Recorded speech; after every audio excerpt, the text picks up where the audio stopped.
Hi, welcome to your instruction video for this blog creation and tracking spreadsheet. So this is what I use when I create blog posts pretty regularly. So I needed something to be able to tick things off, to make sure I'd done everything.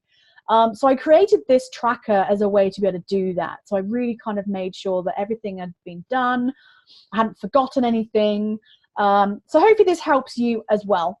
So you've basically got lots of different stuff in. Now, some things you may not use, some things may not be relevant for you at each time, but they're there for you. So you've got your blog post, so this is going to be your name, what your title of your blog post is. Once it's published, you can put your blog link in there if you want.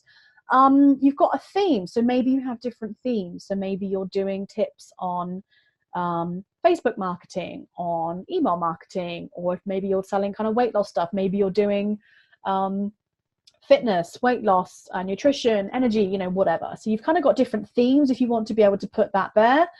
What lead magnet are you then offering inside of your blog post? You can then add that in there. And then what's the offer? So what's the actual main kind of product that you're promoting, which will be pretty much your product that comes off your lead magnet if you have that. So what's the product that you're promoting?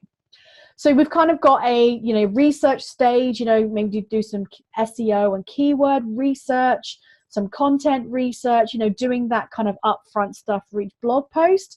All I do is I literally just put a why in each column once I've done it. You can obviously do whatever you like, how you want to track it. That's just what I do.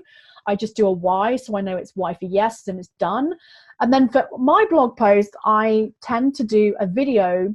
For most, not all of my blog posts, but for a lot of them, I will actually create like a vlog, and then I add that to the blog post with a written version. So this is based on what I do. Again, it may not be relevant to you, so just leave those blank if you don't do a video on every single one. That's totally fine.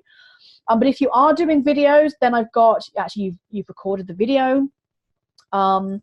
If you want to actually create a short little video while you're recording that video for a short little teaser, maybe for a Facebook ad, potentially you've got that there.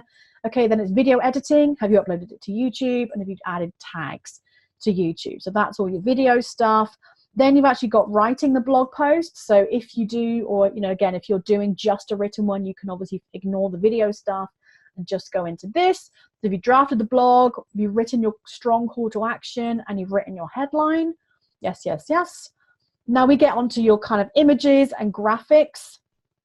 So got your blog title, so actually like your featured image for your blog, a YouTube thumbnail. Again, if you're doing a video inside of your blog post, then you'll want a YouTube thumbnail. Maybe you're sharing to Pinterest, you'll need a different image for that. Any kind of content images within your blog post to kind of break up the writing, you've got that. And I was creating a lead magnet for every single one of my blog posts. I've actually scaled back on that because I found it was a lot of work to do one for every single week, each blog post I was doing. But again, if you're doing a new lead magnet for a blog post, you need to create an image, and then you've actually got all the lead magnet stuff. So have you created it? Have you created a lightbox? Created your email list? Created basically your kind of lightbox follow-up series? You've got all of that. And then you've got publishing. So if you put your blog tags in, have you published it, and what's the date you've published it? Because maybe you like to bulk task and you're scheduling things to be published at a later date. You can add that in. Then this then comes to sharing it out. So this was then about sending the new blog post to your email list. And I've also added in recently ManyChat. It's something I've started doing with my own list. Is I'm building up a ManyChat list as well as an email list. So I send it to my email. So have I written the email and I sent it, and then I sent to my ManyChat list as well. And then we've got a whole promoting section. So again, you don't have to do every single one of these, but they're there. This was just what I was doing. So I shared it on my Facebook page, LinkedIn. So you can actually just turn it into a LinkedIn article as well, or you could just change that to share on LinkedIn. Pinterest, Google+, Twitter, share any Facebook groups. If you want to then do any paid advertising, you've got a Facebook advert and a promoted pin. Again, you don't have to do every single one of these things in there.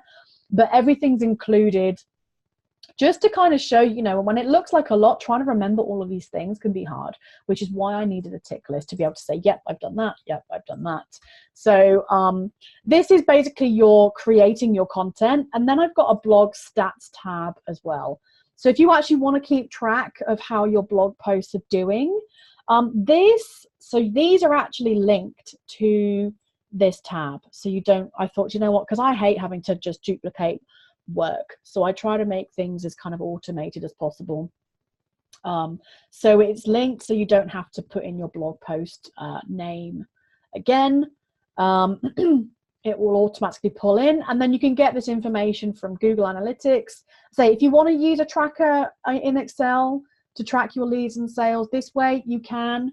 I have my funnel tracker as well, which kind of looks at everything, but for some people they may just want to do this.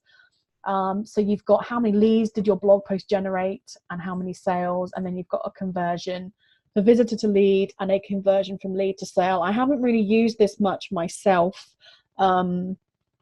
yet because I mostly use my funnel tracker, but I want to at least have that option there for anybody that maybe wants it.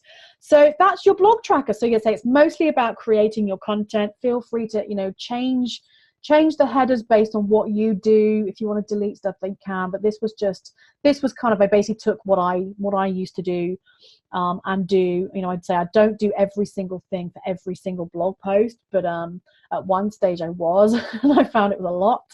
So I've actually kind of scaled back on it a bit, but hopefully this helps and you find this tracker really, really useful for you to get more stuff done.